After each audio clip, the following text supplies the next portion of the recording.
It's the Michael Patrick Leahy Show, broadcasting live from downtown Nashville. Now, here's Michael Patrick Leahy. Good morning to the John Fredericks Radio Network. We are indeed broadcasting live from our studios in downtown Nashville. It's Tuesday, November 26, 2024. We'll get right to it. It's time for the Morning Rundown, brought to you by the Glock Store, located just a mile or so from the airport, right here in Nashville, Tennessee, glockstore.com. It's a place to go to get all of your Glock accessories. Anyone in the country can go online and get them. All right, here we go. Here's the Morning Rundown for Tuesday, November 26, 2024. Number one, I love this guy. New border czar Tom Homan. You know, he's from the neck of the woods I'm from. He's from Watertown, New York, just south of the Canadian border in the rugged Adirondacks. Tom Homan has a message for sanctuary city mayors who want to harbor illegal aliens. They say they're willing to go to jail, he says. Well, they have a meeting of the minds. Tom Homan is willing to put them in jail. So everybody will be happy. We've got some clips on that. All right, number two. The buzz is out there. Kash Patel, who is a Trump loyalist, may be named the director of the FBI. Christopher Wray's still there, but, you know, he's got, 54 days until Trump is inaugurated. The very first thing that Trump's going to do is fire Christopher Wray. So, Christopher, you probably ought to resign and get your resume updated. Number three.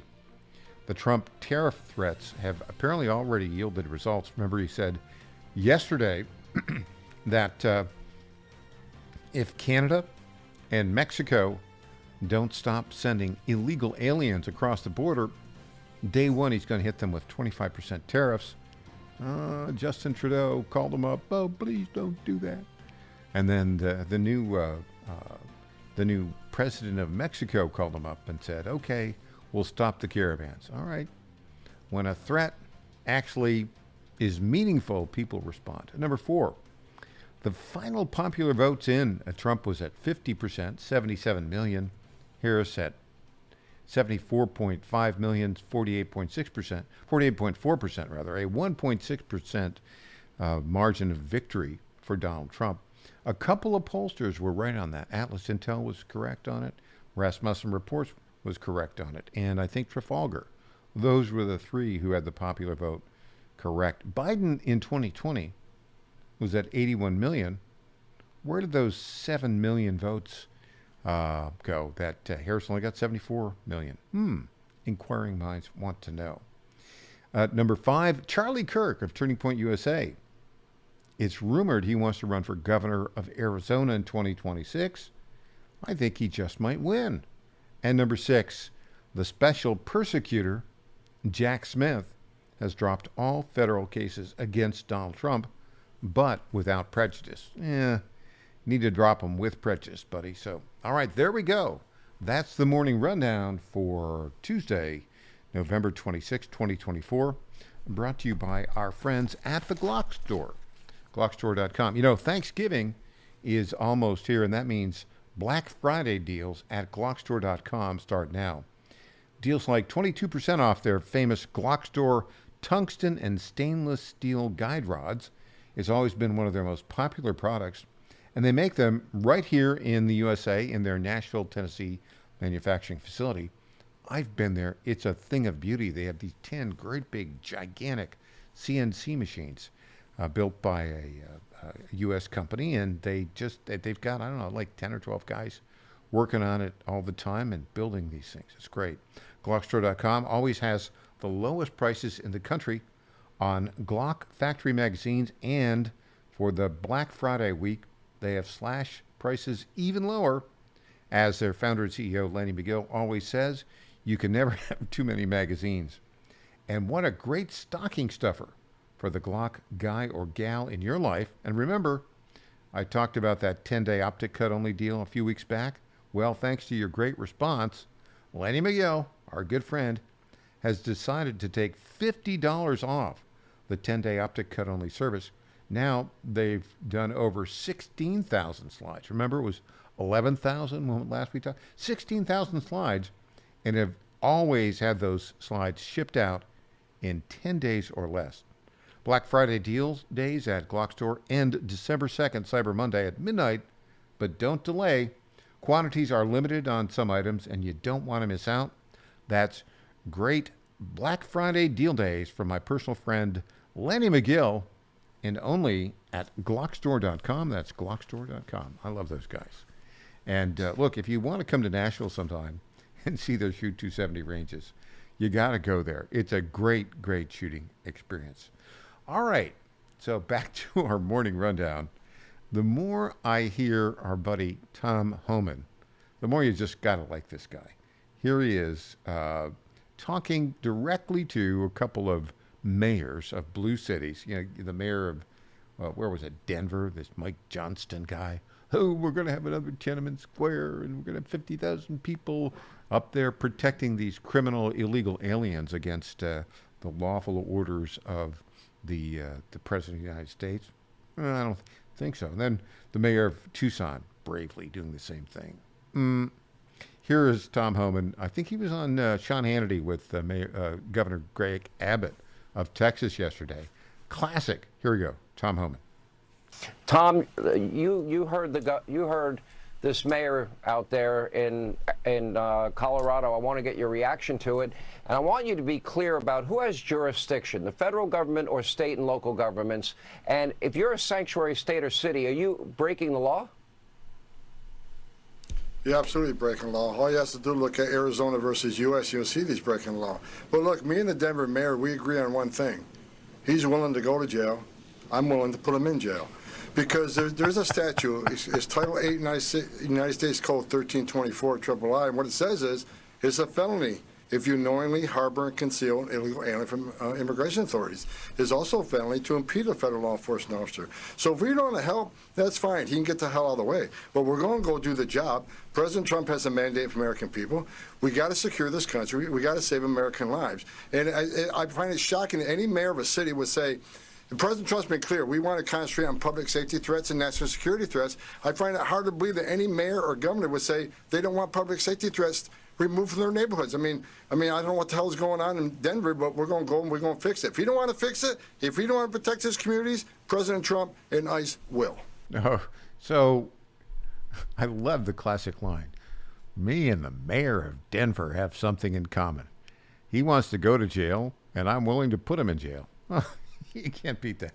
All right, we have another Looney Tune mayor. This is from Tucson, Arizona. Here we go, the mayor of Tucson, Arizona. Dear Tucsonans, as your mayor, I want to reassure every single resident that I am committed to do all we can to keep our community safe. I am deeply troubled by President-elect Trump's plans for mass deportation. I believe they are cruel and immoral. I will work with our police chief to make sure that our focus remains on protecting and serving Tucsonans. Here in Tucson, we know how to stand up and fight against hate and racist laws. Part of our history is coming together with our faith leaders and other organizations to protect children and families from separation. I am unwavering in my commitment to this fight. While we do not have specific details about how mass deportations will be carried out by President-elect Trump's administration, we do know that it will be painful to children, families, and our immigrant communities. We do not have the exact details as to when and if Proposition 314 goes into effect. We know that this hate-filled proposition draws from SB 1070. Okay, so she doesn't quite go as far as the mayor of Denver, Mike Johnson. We will stand in the streets to stop this. The mayor of Denver has a date with destiny inside the county jail thanks to Tom Homan. I love that. I'm back with more after this. I'm Michael Patrick Leahy.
Hey there, this is Lenny McGill, founder and CEO of the Glock Store. As a proud sponsor of this show, you may have heard Michael Patrick Leahy mention us a few times over the past 4 years. But today, it's me on the radio telling you how pleased we are to be associated with Michael Patrick Leahy and his dedication to the highest levels of professional journalism.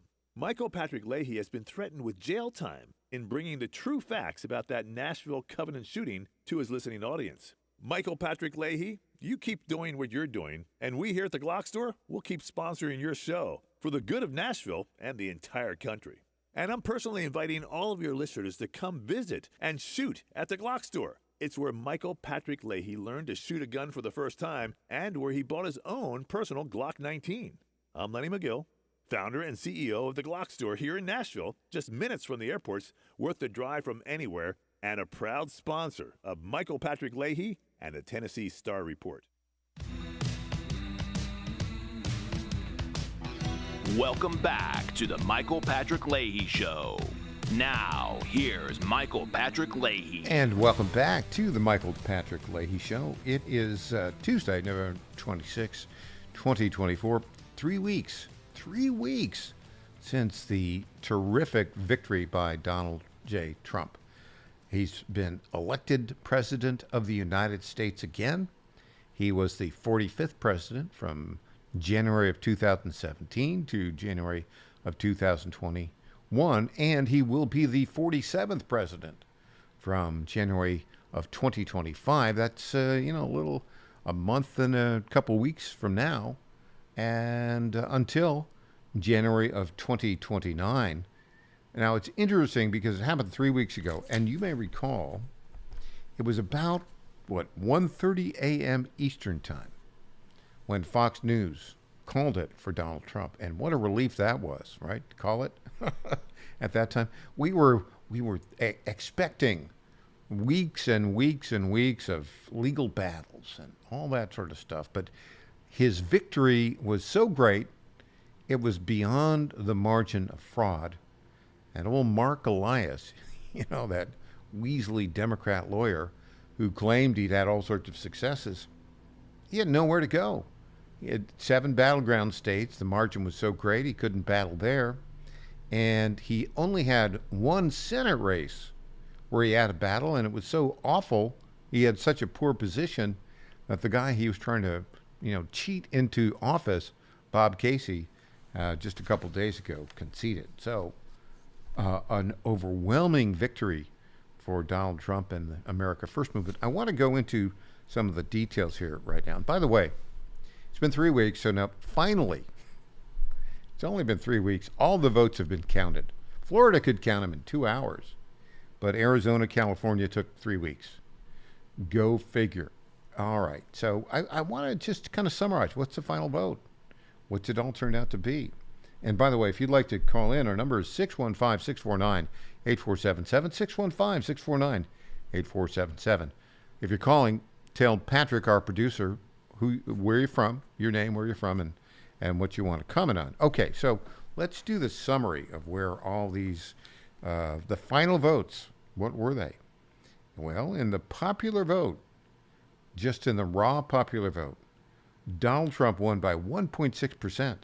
by over, by 2.5 million votes more than Kamala Harris. I'm looking at it right now. Presidential results, according to the Associated Press, Donald Trump got 76.8 million votes for 50%. Kamala Harris got 74.3 million votes for 48.4%. A 1.6% margin of victory in the popular vote for Donald Trump. Now, as you all know, we don't elect our president, thankfully, by popular vote. We do it by the Electoral College, which is basically the 50 states and the District of Columbia each get proportional Electoral College votes equal to the number of representatives they have in Congress, plus in the House of Representatives, plus their 2 senators. So, for instance, here in Tennessee, we have 11 Electoral College votes, 9 members of the House, and 2 senators. And some states like California, I think they've got like 54 Electoral College votes. What was the final Electoral College vote? Donald Trump, 312. Kamala Harris, 226. That is what you call a thumping. And Trump had a mandate at the national level. It was so great. How great was it? Even CNN had to acknowledge it. But wait, there's more.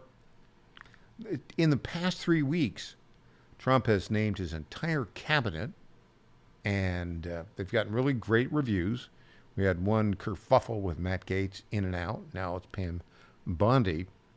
But the support for the transition is well above 50%. And CNN is agog. Here we have clip 5. Take a look here. President Trump's transition net approval. You go back to November of 2016. Look at this. It was just at plus 1 point. Just at plus 1 point. That is well below the historical norm. Look at where we are today. Significantly higher. Plus 18 points. That's 17 points higher on the presidential transition net approval rating. The bottom line is this.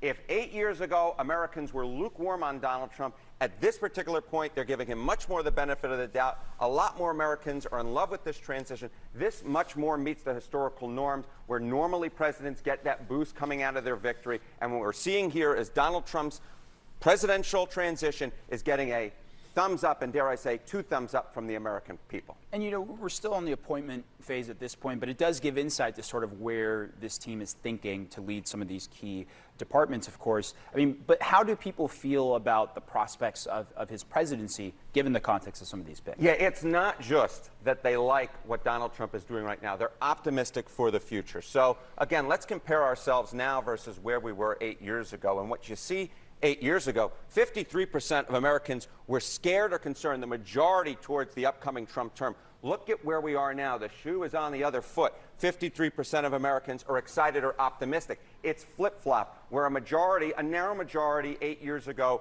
were scared or concerned about the upcoming Trump term. Now what we see is that the majority is excited or optimistic. Yeah, and let's continue on that. So look what's happened in 3 weeks. So 3 weeks ago, the popular vote, Donald Trump, 50%, Kamala Harris, 48.4%. That's a net 1.6%, okay? But 3 weeks later, 59% of Americans, according to this CBS poll, 59% approve of the transition and 41% don't. So it's been a +9, really, of people who voted. About 9% of the people who voted for Kamala Harris are now all in favor of Donald Trump. That is significant. And I got to tell you what Trump is going to do. This whole thing of, Trump being on the outside, Trump being the bad guy, Trump being, mean, etc. He is behaving in a way that is open and unifying. And people are tired. People are tired of all of this constant bickering and America divided. There are some who aren't giving it up, who want to be divided, but their numbers are decreasing. His approval rating, 59-41 right now. I can tell you what he's going to be doing. He's going to be chipping away so that 41% goes down to 38%, down to 35%. He is building a unity movement. And the unity movement is, it's ideologically diverse. I mean, you got all sorts of people, all sorts of groups that are part of his incoming administration. But it is focused on the key values of less government spending, cutting inflation, and protecting our borders. There is unity around that. People want their borders protected, except for, who doesn't want it? Some crazy left-wing mayor of Denver, some crazy left-wing mayor of Tucson, a crazy governor of Massachusetts, a crazy governor of Illinois. They're blue states, but even within a blue state, people have some sanity, and people are tired. On the left, what's interesting is Trump's been doing this for 9 years, and they're kind of exhausted on the left. Plus, we got all this great change going on in media. It's become obvious that the left is not going to be able to use the regime media, for instance, to Kavanaugh Pete Hegseth in his nomination for Secretary of Defense. That old playbook is gone. It is a new world. It's a great new world. And look, America is great again. And we are delighted by that. When we come back, another victory. Our friend Robbie Starbuck has a DEI victory we want to talk about. Hint, Walmart. Back after this.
My fellow Americans, I have to tell you about my good friends at D.T. McCall and Sons. They have furniture and appliances and a lot more. They've been family owned in Middle Tennessee for over 100 years, and they're not going to rip you off. No hidden charges, no delivery charges, no charges for all of the crazy things. These are sick people at the lumber yards. These are very sick people. They charge you for cords and hoses and haul off. They charge you for all of these things. They call them hidden charges. It's the type of surprise that you don't want to see. It's like an October surprise, but it's worse.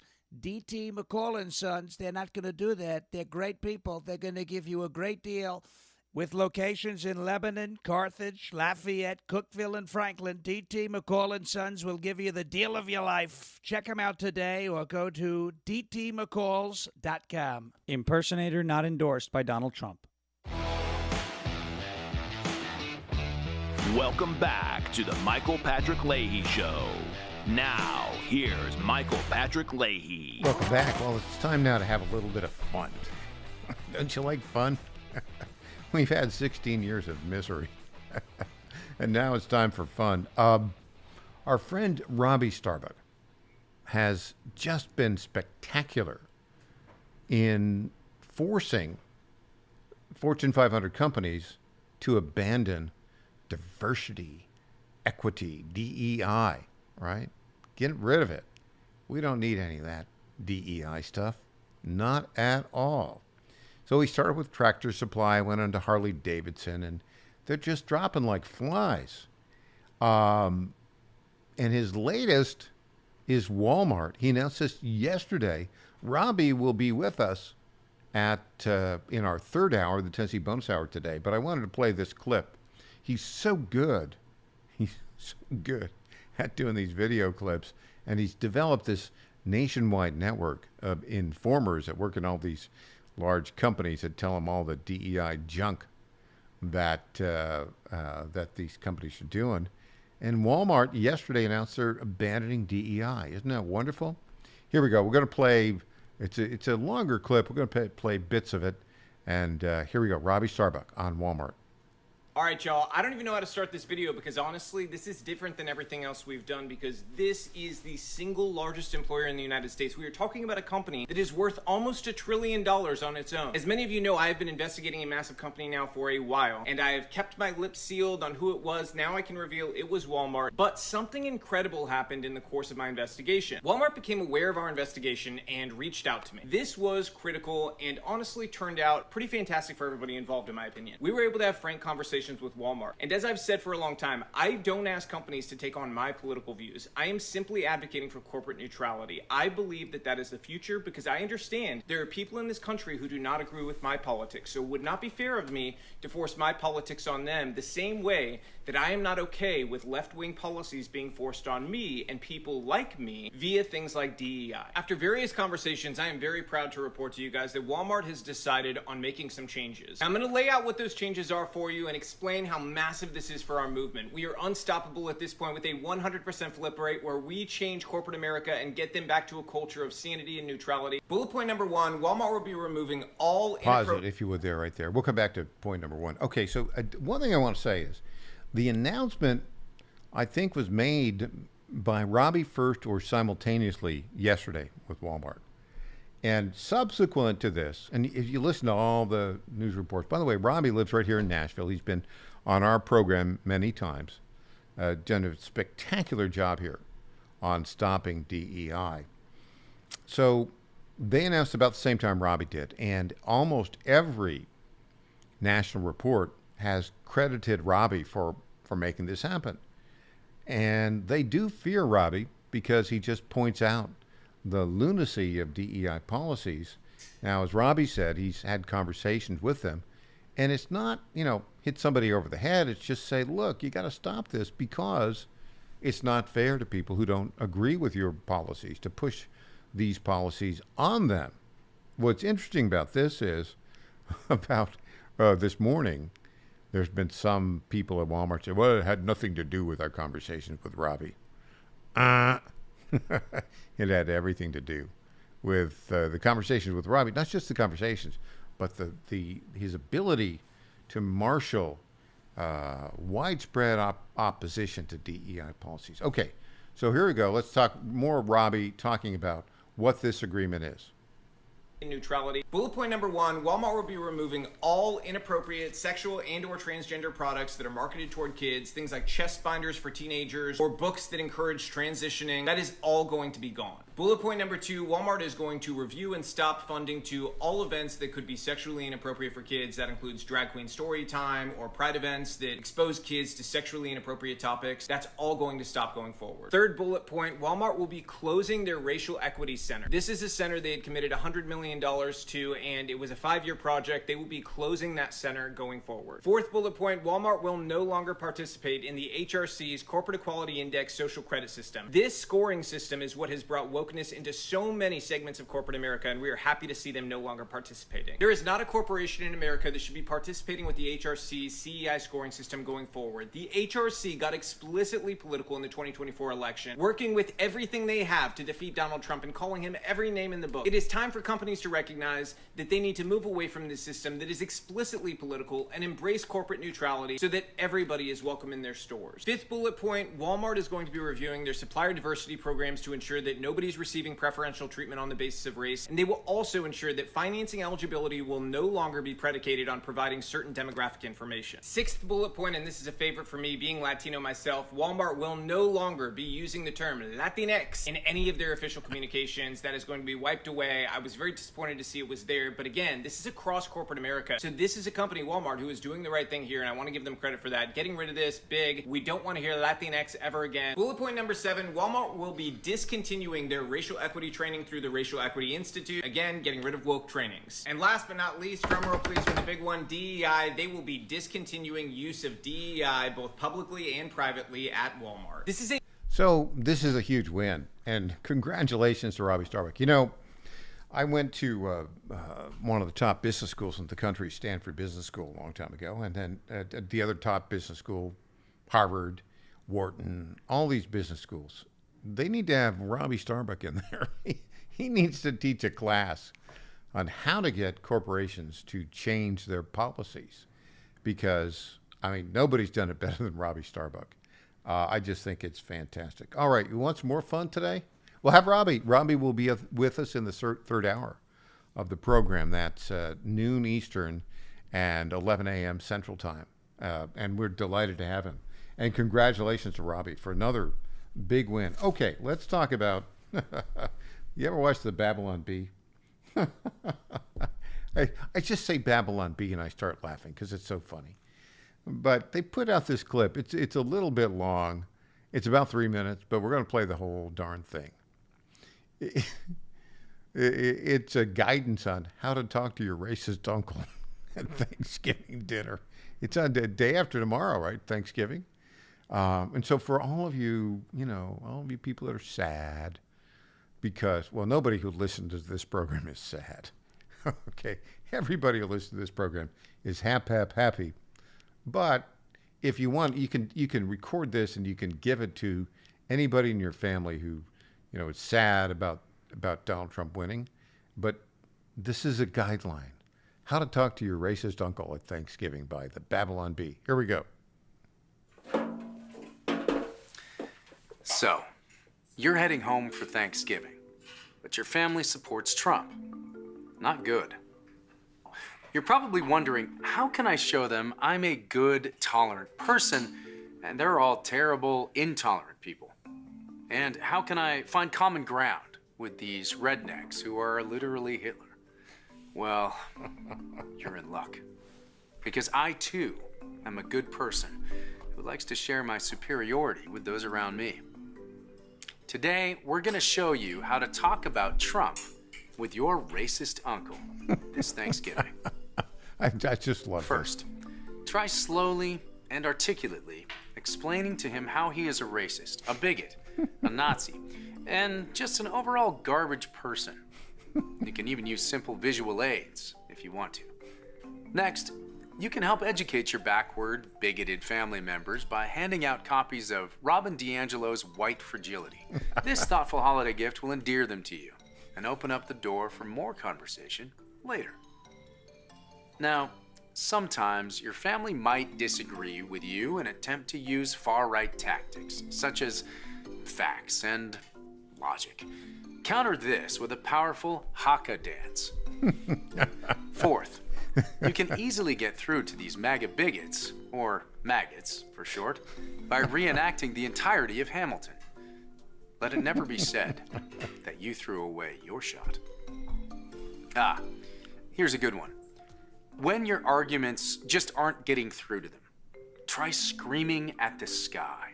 Simple, but effective. Tip number 6. When you're encountering opinions you disagree with, just run away to a secure location. You might call it a space that is safe. If someone follows you there, then go somewhere else, and so on and so on. And finally, and perhaps most effectively, just start a good food fight. Boom. There we go. Okay. I love that. Don't you love the Babylon Bee? It's humor. People are just so tired of this. I'm better than you. You're a mean person, and we can't tolerate you. You're just beyond the pale. It's just wearisome. Look, and this is why I'm so excited if we can make it through the next 54 days.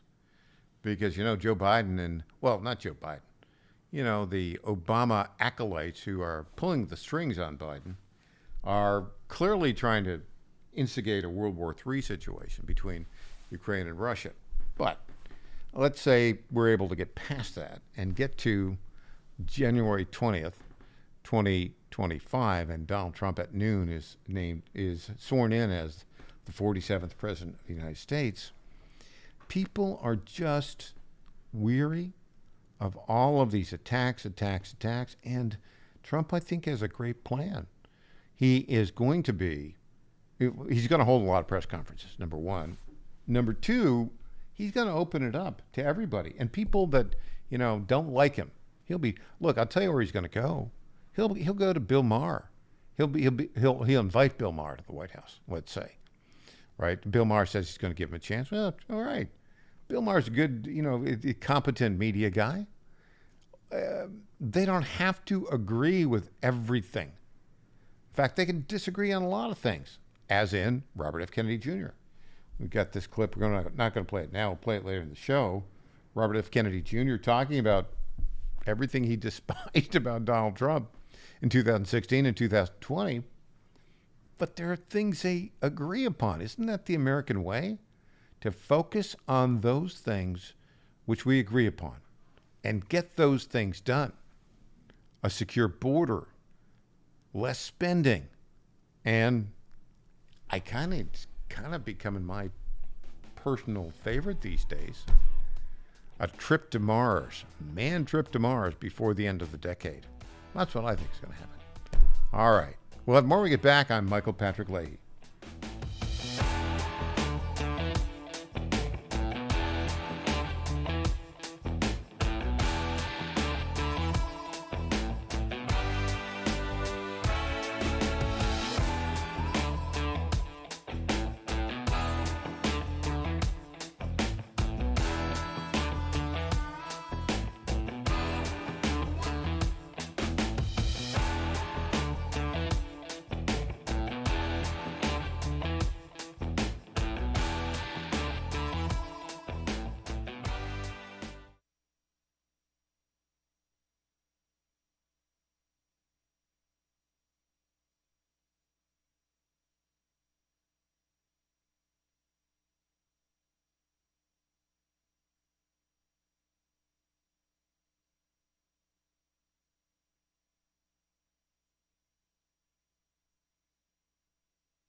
Welcome back to the Michael Patrick Leahy Show. Now, here's Michael Patrick Leahy. 615-649-8477, 615-649-8477. If you want to call in, tell our producer Patrick your name and where you're from and what you want to talk about. 615-649-8477. All right, let's check in on our buddy, Stephen K. Bannon. Steve has been en fuego, on fire of late. Lots of wins for the America First movement. And look, Stephen K. Bannon has had a lot to do with the fact that Donald J. Trump was elected 3 weeks ago to be the 47th president of the United States. Remember, after January 6, 2021, J6, and everybody abandoned Donald Trump. Who did not abandon Donald Trump? That would be Stephen K. Bannon and War Room. And they fear Stephen K. Bannon so much that they concocted a contempt of Congress charge against him. Remember, they didn't put Eric Holder in prison for that. They didn't put Merrick Garland in prison for that. But no, they had to put Stephen K. Bannon in prison for 4 months. And he went to the Danbury Federal Correction Institute for 4 months, got out a week before the election, and he's been hammering the themes again. We want to check in with him. Here's what he had to say about what's going on in Ukraine. Listen to this. It's clip 7, I think. Clip 7. Steve Bannon on defense Ukraine. budget's got to be cut. It has to be cut. Number one, the obligation, what we're trying to accomplish around the world, and yes, Trump stands for peace and prosperity and carrying the big stick. But we need allies. When I say allies, right now we don't have allies. We have protectorates. Western Europe and NATO is a protectorate of the American empire, right? We underwrite their security, full stop. In the Gulf Emirates and in Israel, in the Middle East, Red Sea, all of it, they are protectorates. We underwrite their security. Around the South China Sea and the adjacent nations they are essentially protectorates, and we underwrite their security. Maybe not at the level of NATO and Western Europe or the Middle East, CENTCOM, that pivot to Asia, that we've tried to accomplish for 10 or so years, at least in the first Trump term, and then up in the north, what we call the Northwest Pacific, Japan and South Korea. Those 4 nodes, they have to be allies. They have to step up to the plate. Their people have to buy into the fact of their national security. Their politicians avoid having tough conversations because the chumps in America underwrite it.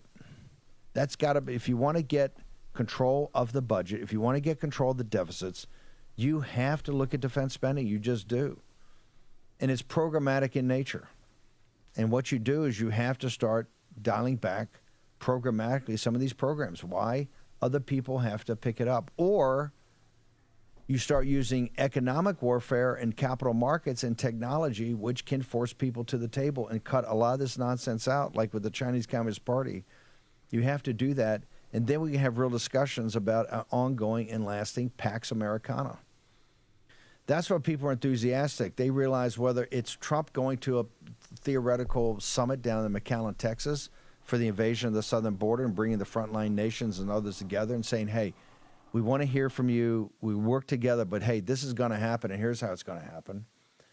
President Trump can restore our sovereignty. President Trump can also restore peace. Remember, in 18 and 19, with all the media attacking him every day, we had peace and prosperity. And one thing we had that was so important, you didn't have the KGB in Russia partnered and allied with the Chinese Communist Party. Now you've created what I have warned about.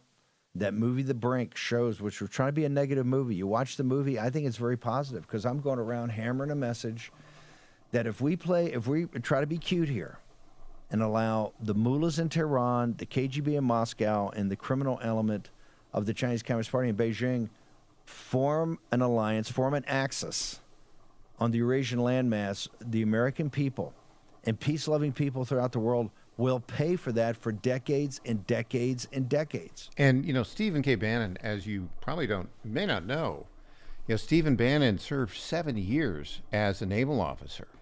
I think he was on a carrier and or battleship and carrier, but he was serving in the South Pacific, in the South China Sea. He's seen all this stuff. And then when he came back, he was the chief of staff, I think, for the commander of the naval operations for a period of time in the Pentagon. He knows all this. He knows how all this works. And he also, again, got a master's in foreign affairs from Georgetown. So look, in terms of intellectual heft on these matters, you can't find anybody with greater heft than Bannon. I have to say this. If you watch this, it's interesting because if you watch the clip, and I know people on radio can't watch the clip, but that was from a clip from War Room. And you know, Steve is famous for his, I don't think sartorial splendor would be the best way to describe it, right?